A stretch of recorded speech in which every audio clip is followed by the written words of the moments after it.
Okay korang, kita dah nak sampai dah ni. Sikit aja kita atas lah. Tengok.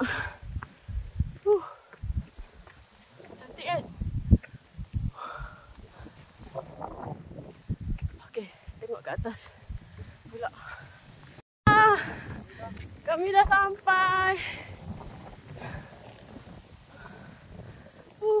Serius lah nak naik? Ya, naik je.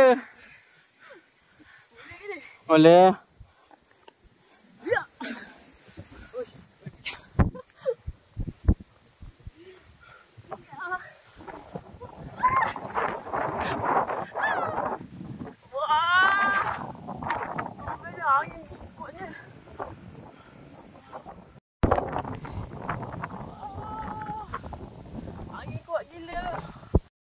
Dua, ni pit dua.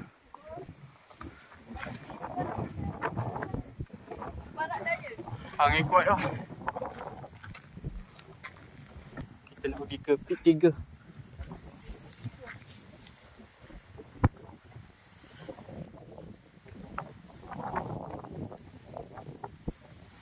Sekarang dah pukul 7 tepat.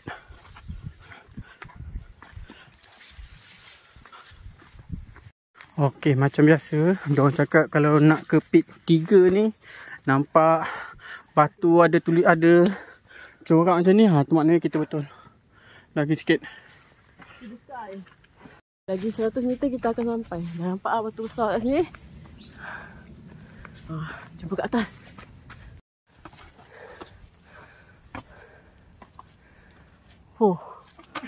Macam rainbow.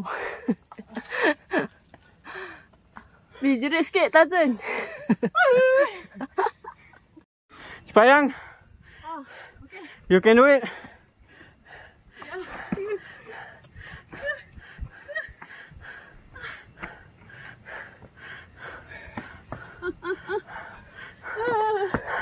Wah.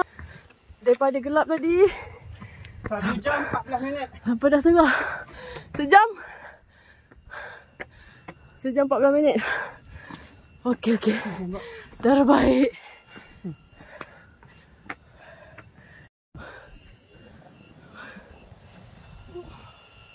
Berjaya. Sampai juga akhirnya. Bukit Brogah.